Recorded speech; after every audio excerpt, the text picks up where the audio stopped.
Hello, my name is Michael West, and I'm the co-CEO of Biotime and CEO of AgeX Therapeutics. Today we'll be discussing AgeX, and in doing so I'll be making certain forward-looking statements that have associated risks and uncertainties, and so we refer our viewers to our filings with the Securities and Exchange Commission for more detailed information about the company. With me today is Aubrey de Grey. He's AgeX Therapeutics Vice President of New Technology Discovery. Welcome, Aubrey. Thank you so much for having me. Why don't you tell our viewers something about yourself? Well, so I am a biomedical gerontologist of many years standing, though not quite as many as you, and I have for some time now been the Chief Science Officer of a public charity, a 501c3, based just south of here in Mountain View, which works on very much the same kinds of things that Biotime and AgeX work on. We are interested in developing new therapeutics that are able, in principle, to actually postpone the ill health of old age far more effectively than anything that exists today. And we are a non-profit because we have tended to focus on things that are particularly early stage, but our goal has always been to move things along to a sufficient level of proof of concept that we can essentially kickstart an industry, that these projects can be spun out into startup companies that will attract investment from all over the world. We believe, very much as you've always believed, that the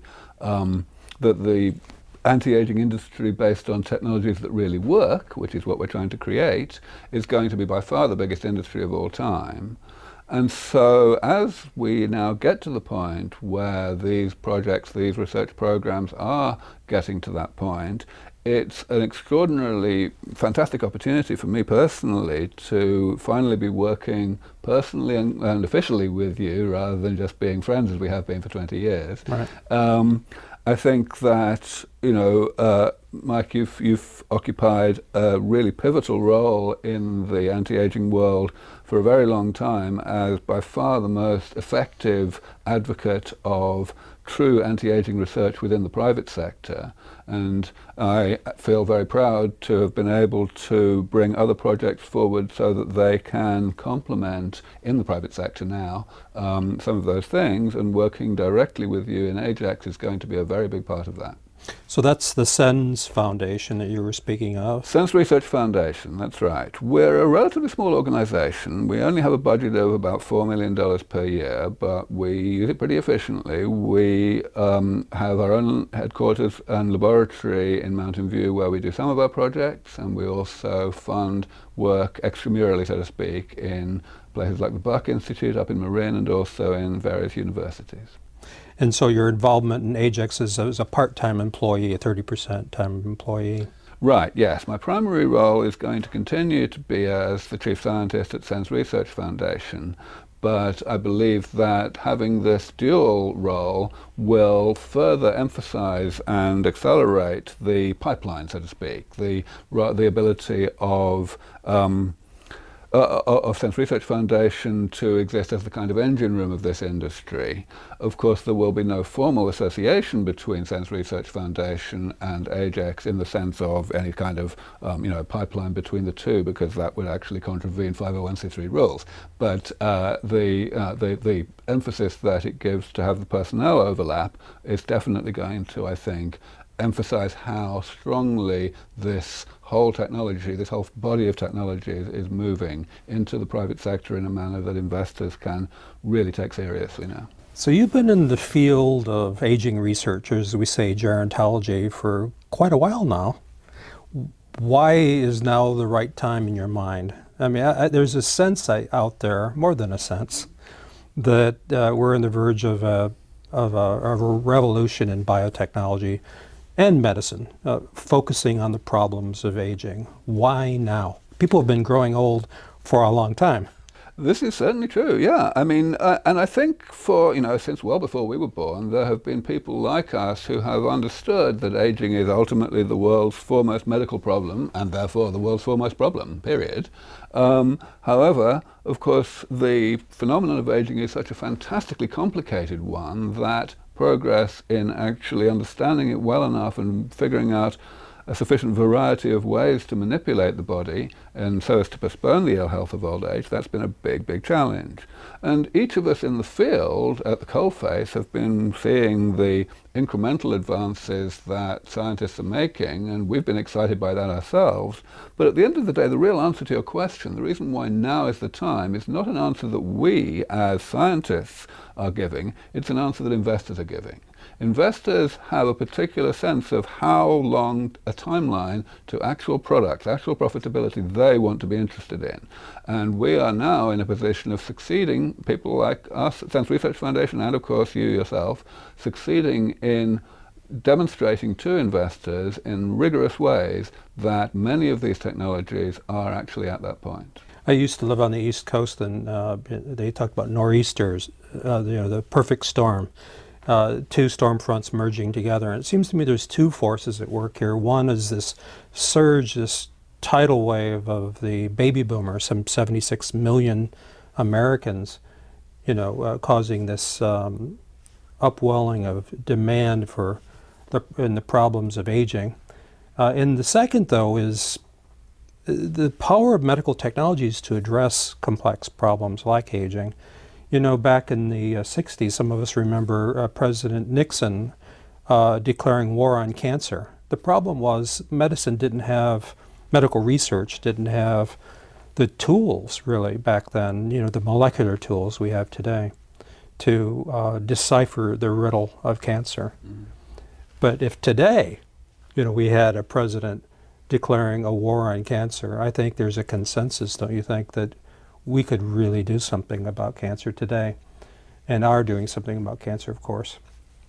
But don't you think that these two factors, the amazingly powerful medical research technology of today, then this demand together make this perfect storm a real opportunity to build significant value for shareholders by attacking the core biology of aging itself, not just a new pill for stroke or heart disease? I couldn't agree more. And I think there's another dimension to it as well, which is the increasing understanding, especially in certain parts of the USA, Silicon Valley is famous for it, I guess, of the value of taking on a visionary investment, a high-risk, high-reward investment. The people who do that tend to be the people who make the most spectacular profits in the long run, if they're not scared of some failures because they know that when they do hit the jackpot, it's going to be a real jackpot.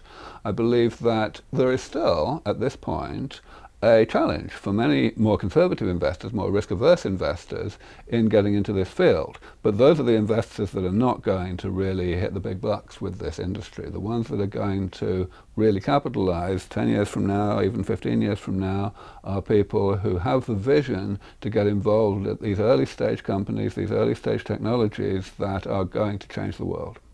So let's in the short time we have here today, talk about three of our strategic choices for initial product development within AgeX. So as I mentioned, the smart way to approach this, and I can't claim that we're the smartest in the world, but we certainly have given this more thought than the average person in the industry,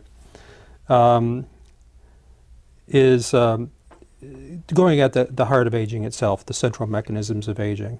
And so Biotime provides this platform of pluripotent stem cell technology. We think these cells are important because they are naturally immortal cells, and products you make from them, and we can make all the cells of the human body, sort of replacement parts for the human body, are all born young, the same way babies are born young, and for the same reason, by the way.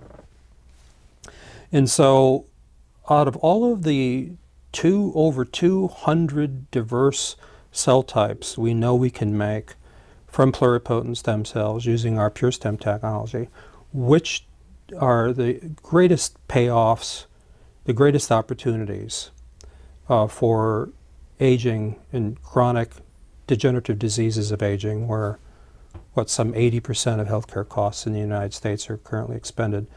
The first that we've chosen as a major area of focus are brown adipocytes, which maybe many of our viewers have not heard of, new cells recently discovered in humans that we believe can correct this imbalance that we see in metabolism in aging. Cells that when they're lost in the normal course of aging can throw that balance off, causing weight gain where when we're young we normally were trim, but also can cause an imbalance in the metabolism of glucose, so it can lead to type 2 or adult onset diabetes. Brown adipocytes, currently not available for human therapy. What do you think, from your background research in demographics of aging, how big of a problem is metabolic disorders in aging? I really think that it's an inspired choice on your part to go this way out of the 200 choices you had, to look at brown adipocyte precursors as a really prominent place to go at an early stage. And one reason for why I think that was such a great choice is because the problem that you just mentioned of insulin resistance and impaired sugar metabolism is something that is certainly an age-related problem. Type 2 diabetes mainly affects the elderly, but it's a problem which has a much better prospect of being corrected on its own than most of aging, which is so intertwined. There are quite a few drugs out there that have some impact on type 2 diabetes already. This is an approach which could be very much more effective than anything that's around today. The other reason, though, that it makes such sense is because it does actually, as you say, have a big part to play in the more general phenomenon of aging. These things interact a great deal. No part of aging is really an island, so to speak. Right. And that certainly brings me always to think about the systemic environment of any cell. If you put cells, however young they are, in isolation into an old body, then they face a real challenge in actually doing good. And there's only a certain extent to which that challenge can be addressed simply by putting an awful lot of those cells in. Sometimes one's got to do a bunch of other things at the same time. So in the way that I've always thought about aging for 20 years as very much a divide and conquer problem where we need to do a panel of different things at the same time, I'm immediately driven to think in terms of other kind of adjunct therapies, adjunct approaches that can be perhaps co-administered along with brown adipocyte precursors so as to further synergize and further amplify the impact and the benefits that could be achieved. We know, for example, that the systemic environment, what's going on in the blood, has a great deal to do with how effective certain stem cell populations can be.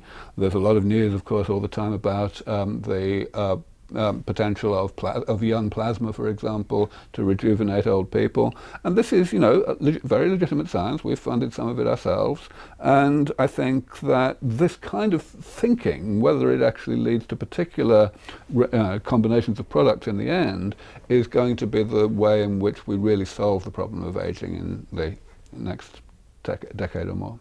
Well, let's talk about the number one killer. Coronary disease, cardiovascular disease. Many of the people watching this video, I'm sure, had loved ones that had heart disease. I lost my father from a heart attack. There was never a greater man to walk the planet. What a loss. And yet, how ridiculous this is. It's plumbing. Blood vessels need to feed the tissues with blood flow, and in aging, you have that plumbing goes awry, and the heart muscle cannot get enough oxygen, enough blood flow, and you lose the life of a loved one. The number one killer. So during embryonic development, when the body's first formed, there are a unique population of vascular forming progenitors. As the body is developing, they can sense where blood flow is needed, and they move in that direction and build the vascular tree out of nothing. We have those vascular progenitors. We filed patents on them, along with the brown adipocytes, of course. And so one of the products slated for development in AgeX are vascular progenitors for, as we say, ischemic disease, the poor vascularization we have. The older we get, your leg falls asleep, but rarely would have happened when we're younger, and it happens with increasing frequency. Vascular aging is a big problem. Your thoughts on the nature of that problem and how that product could fit in and be used in treating an aging population? Yeah, I think that the problems of an aging vasculature and an aging heart are actually perhaps an even better example than the case of fat, of the heterogeneity of aging, of the multifaceted nature of it. So there are many different ways in which the heart fails during aging. There's atherosclerosis, where coronary arteries become gunked up with fat, and that happens as a result of essentially white blood cells being poisoned by cholesterol. But then there's a completely different process called arteriosclerosis, which involves things like calcification and, of course, stiffening of the walls of the major arteries, causing hypertension. Then there are less well understood, less well known things like amyloidosis, which is actually waste product accumulating not even inside cells, but in the spaces between cells and weakening the ability of the heart muscle to do its job. There's another type of cell that actually you guys might end up being really interested in AgeX, and we might work on as a new product, which are the pacemaker cells in the sinus node. This is a type of cell that most people have never even heard of, but if you don't have them, then your heart just doesn't beat because the brain can't tell it to beat. And it turns out that a large majority of those cells are lost by old age. So we might want to get into replacing those with cells that can be generated using pure stem sometime soon.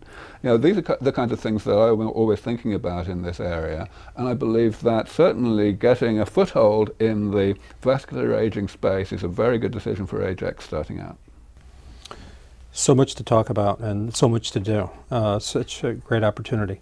So let's just touch briefly on what has for some years now been a top secret project, as we say, a skunkworks project in biotime, but we're beginning to talk about, and that's induced tissue regeneration, or ITR. And so for those that are not familiar with this, early in human development, when the body's first forming, there's an ability to regenerate tissues if they're injured. And so the classic example, is skin. In the beginnings of human development, if you do a full thickness cut in the skin, you and I would heal that, in a sense, with a nasty scar. But when the body's first forming, it regenerates scarlessly. How amazing it would be if we understood how that worked. And so for people who have bad body burns or have surgery, but let's extend that to the whole body. The heart scars after a heart attack. The brain scars, in a sense, a gliatic scar, after a stroke, it cannot regenerate.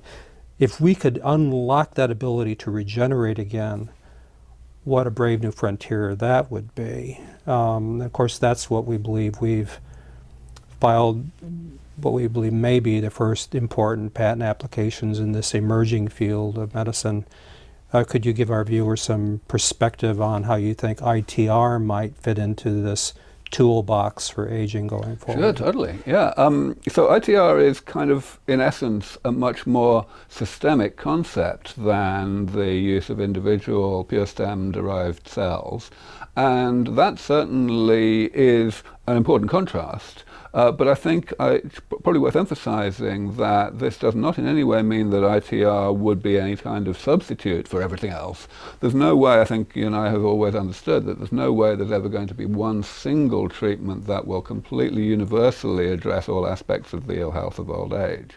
Nevertheless, the tissue-specific approaches that are exemplified by pure stem technology and the ITR technology, which will be kind of more pan-organ, pan-tissue, these things are sure to complement each other very powerfully. And I would go further. I would say that ITR is a concept that goes beyond scarring. Scarring, of course, is something that is a natural and very desirable reaction to acute injury, in the sense that the necessity is to heal the injury really fast, or you're going to die of an infection or something else. Right. But of course, cleaning up that collateral damage later on at the body's leisure, so to speak, is something that doesn't get done. I think we've got to remember the concept that this ITR process may very well also address what you might call microscars, things that we don't really see as scars, but are just caused by much more diffuse, generalized problems of individual cells dying and getting in the, or individual cells getting into a bad state. All of these things I think are going to go together. The stiffening of tissues, fibrosis, that happens in the body of age. Okay, so we've walked through briefly some of the initial product areas of focus of AgeX, the brown adipocytes, the vascular cells, and then this important new field of ITR. Put it together with your reviewing what's going on out there. There's competition to AgeX. Some of these companies, may be going public in the coming year. There's a lot of buzz about what biotechnology will do going forward in aging. How would you, for our viewers, compare the platform that we're doing here at AgeX to some of the other things being done in the world? Well, I think the main thing I would say about that comparison is that from an investor's point of view, it's a rather different field than most. And this really kind of comes back again to what I was emphasizing earlier about the divide and conquer nature of aging, the fact that we're going to have to do lots of different things. That fact of our biology essentially imposes on the industry a much greater requirement and incentive to collaborate and synergize and work together rather than to compete. I mean, of course, in this industry, just as in any other, there will be successes and there will be failures. But I think that there will be many more successes than there are in a typical industry where everyone's competing with everybody else, because in this case, the actual logic of the health phenomenon on the ground is going to dictate a lot of collaborations. Absolutely. Well, thank you, Aubrey, for taking some time to brief our viewers on AgeX and its plans going forward, and hopefully we'll have future videos that update our investors on our progress. Absolutely. As we approach and this it's going to be a problem. delight to work with you in AgeX. Likewise. Let's do it.